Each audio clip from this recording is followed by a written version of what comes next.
فلسطین صرف مسلمانوں کا ہی نہیں بلکہ یہودی، عیسائی اور مسلمانوں کا مقدس مقام ہے، اور یہودی اس کو یوں مسلمانوں سے چھیننے کی فراق میں ہیں اور عیسائی یہودیوں کو کیوں سپورٹ کرتے ہیں۔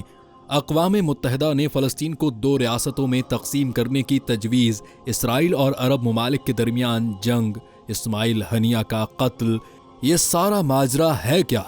اس کی پوری سیریز میں ہم ڈسکس کریں گے، مگر آج ہم سیاسی منظر دیکھیں گے کہ اصل میں یہودیوں کو یہاں گھر بنانے کی اجازت کیسے ملی اور کیسے یہ لوگ اب الگ ملک بنا کر قابض ہیں فلسطین پر، کیونکہ جب ہٹلر نے انہیں نکالا تھا تب ان لوگوں کے پاس ایک مکان تک نہ تھا۔ السلام علیکم اسٹرو ٹی وی کے ناظرین، آج ہم اس ایپیسوڈ میں فلسطین کے مسئلے پر گفتگو کریں گے۔ فلسطین کا مسئلہ عالم اسلام کے لیے ایک حساس اور دیرینہ موضوع رہا ہے۔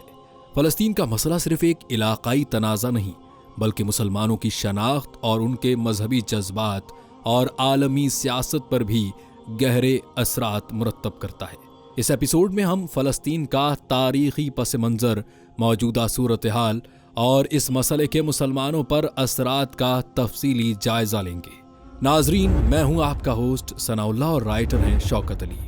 فلسطین کی سرزمین تاریخی طور پر مختلف تہذیبوں اور مذہبی عقائد کا مرکز رہی ہے۔ قدیم زمانے میں یہ سرزمین کنعان کے لوگوں اور دیگر قوموں کے زیر تسلط رہی ہے۔ قدیم زمانے سے ہی یہ علاقہ مذہبی اہمیت کا حامل رہا ہے۔ خاص طور پر یہودی، عیسائی اور مسلمان اپنے اپنے مذہبی عقائد کے مطابق زندگی گزار رہے ہیں۔ مسلمانوں کا قبلہ اول، جسے بیت المقدس کہتے ہیں، وہ اسی خطے میں واقع ہونے کی وجہ سے اور بھی زیادہ اہمیت کا حامل ہے۔ یہ خطہ مسلمانوں کے مذہبی جذبات کا اظہار کرتا ہے، کیونکہ زیادہ تر انبیاء اسی خطے میں اللہ پاک نے وارد کیے۔ اسی لیے اس سرزمین کو انبیاء کی سرزمین بھی کہا جاتا ہے۔ فلسطین پر اسلامی فتوحات کے بعد یہ سرزمین اسلامی خلافت کا حصہ رہی ہے اور یہاں پر مسلمان حکمرانوں کا اثر و رسوخ قائم رہا ہے۔ عثمانی دور میں بھی فلسطین عثمانی خلافت کا حصہ تھا، لیکن پہلی جنگ عظیم کے بعد اس خطے میں تبدیلیاں آ گئیں۔ برطانوی سلطنت نے فلسطین پر کنٹرول حاصل کیا اور 1917 کے ایک واضح اعلامیے کے ذریعے یہودیوں کے لیے قومی گھر بنانے کا وعدہ کیا۔ اس اقدام نے علاقے میں تنازع کو جنم دیا جو آج تک جاری ہے۔ انگریزوں نے غیر قانونی طور پر یہودی بستیاں قائم کر کے یہودیوں کو آباد کیا۔ 1947 میں اقوام متحدہ نے فلسطینیوں کو 2 ریاستوں میں تقسیم کرنے کی تجویز دی، ایک عرب ریاست اور دوسری یہودی ریاست۔ یہ تجویز عرب ممالک اور فلسطینیوں نے مسترد کر دی اور 1948 میں اسرائیل کے قیام کے بعد اسرائیل اور عرب ممالک کے درمیان جنگ چھڑ گئی۔ اس جنگ کے نتیجے میں بہت سے فلسطینیوں کو اپنے گھر چھوڑنے پر مجبور ہونا پڑا، جو آج بھی فلسطینی پناہ گزین کی صورت میں غزہ کے کنارے موجود ہیں۔ فلسطین میں آج بھی جاری بحران کی بنیادی وجوہات میں اسرائیلی قبضہ، غیر قانونی آباد کاری اور فلسطینی علاقوں میں معاشرتی اور اقتصادی مشکلات شامل ہیں۔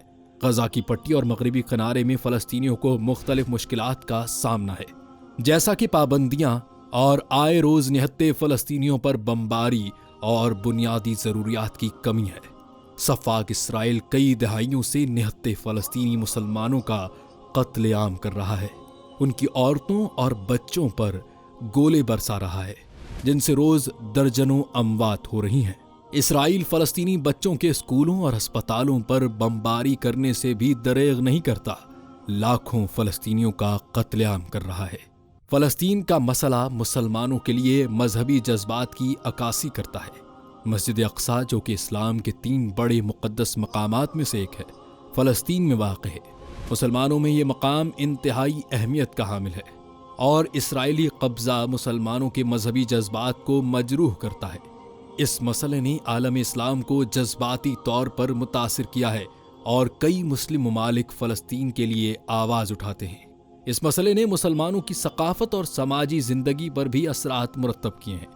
فلسطین کی مدد کے لیے دنیا بھر میں مختلف اسلامی تنظیمیں، خیراتی اور رفاہی ادارے سرگرم ہیں۔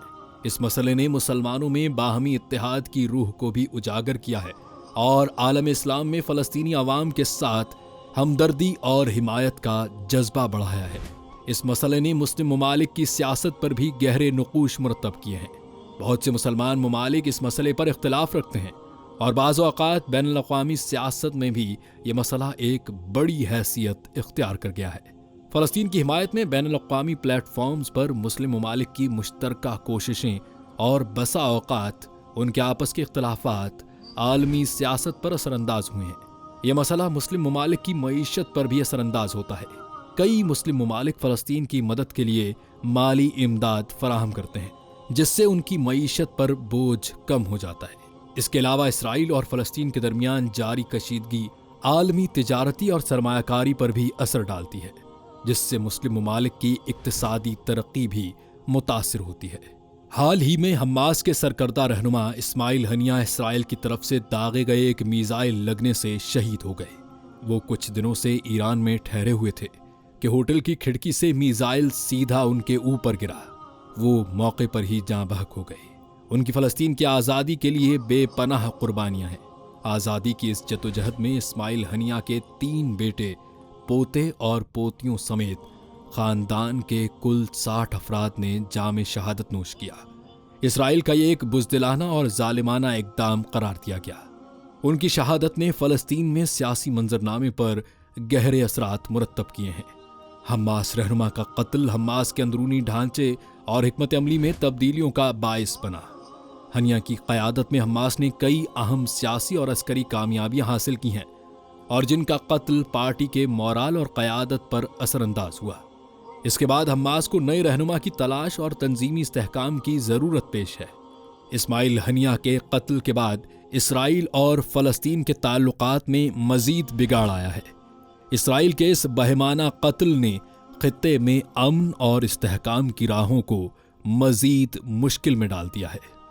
اسماعیل ہنیہ کے قتل کے بعد فلسطین میں عوامی رد عمل بہت زیادہ شدید ہے۔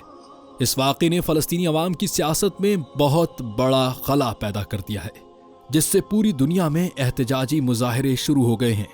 خطے میں عدم استحکام کے حالات نے عام زندگی کی مشکلات میں پہلے سے زیادہ اضافہ کر دیا ہے۔ عوام کی روزمرہ کی زندگی، معیشت اور تعلیمی ادارے بری طرح متاثر ہوئے، جس سے سماجی ترقی کی رفتار سست ہو گئی ہے۔ ہنیہ کے قتل کے بعد عوام نے اسے اپنے قومی ہیرو کا قتل قرار دیا ہے، جس نے حماس کے حامیوں کی تعداد میں اضافہ کیا اور حماس کے خلاف تنقید کرنے والوں کی تعداد میں بھی نمایاں کمی آئی ہے۔ فلسطین کا مسئلہ ایک پیچیدہ اور کثیر الجہتی مسئلہ ہے، جو عالم اسلام کے لیے بہت اہمیت رکھتا ہے۔ اس مسئلے نے مسلمانوں کے مذہبی جذبات، سماجی اور ثقافتی زندگی، سیاسی حکمت عملی اور معاشی حالات پر گہرے اثرات مرتب کیے ہیں۔ فلسطین کی آزادی اور اس کے عوام کی بہبود کے لیے عالمی برادری کو مشترک کوششیں کرنا ہوں گی، اور مسلمانوں کو اس مسئلے کے حل کے لیے اپنے اتحاد کو بھی برقرار رکھنا ہوگا۔ یہ ایپیسوڈ فلسطین اور مسلمانوں کے مابین تعلقات کی گہرائی کو سمجھنے میں مددگار ثابت ہوتا ہے، اور اس مسئلے کے حل کے لیے مختلف پہلوؤں پر روشنی ڈالی گئی ہے۔ فلسطین کی آزادی اور انصاف کے حصول کے لیے عالمی سطح پر حل کرنے کی ضرورت ہے، تاکہ اس دیرینہ مسئلے کا پائیدار حل تلاش کیا جا سکے۔